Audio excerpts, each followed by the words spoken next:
धरणगाव तालुक्यातील दोनगाव खुर्द येथे पाण्याची मोटार लावत असताना विजेचा धक्का लागून विवाहितेचा मृत्यू झाला. विजया राहुल पाटील, वय वर्ष 24, राहणार दोनगाव खुर्द, तालुका धरणगाव असे मयत महिलेचे नाव असून याबाबत पोलीस स्टेशनला अकस्मात मृत्यूची नोंद करण्याचे काम सुरू होते.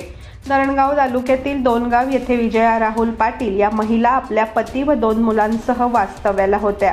विजया पाटील यांचे पती राहुल हे सेंटरिंगचे काम करून कुटुंबाचा उदरनिर्वाह करतात. शनिवारी 10 फेब्रुवारी रोजी रात्री 8 वाजेच्या सुमारास नळाचे पाणी आले होते. यावेळेला पाण्याची मोटार लावण्यासाठी गेलेली विवाहिता विजया पाटील यांना विजेचा धक्का लागून त्यांचा जागीच मृत्यू झाला. कुटुंबियांनी व गावकऱ्यांनी सदर विवाहितेला उपचारासाठी शासकीय वैद्यकीय महाविद्यालय व रुग्णालय जळगाव येथे आणले असता तेथे वैद्यकीय अधिकाऱ्यांनी त्यांना तपासून मयत घोषित केले. यानंतर कुटुंबियांनी एकच आक्रोश केला होता.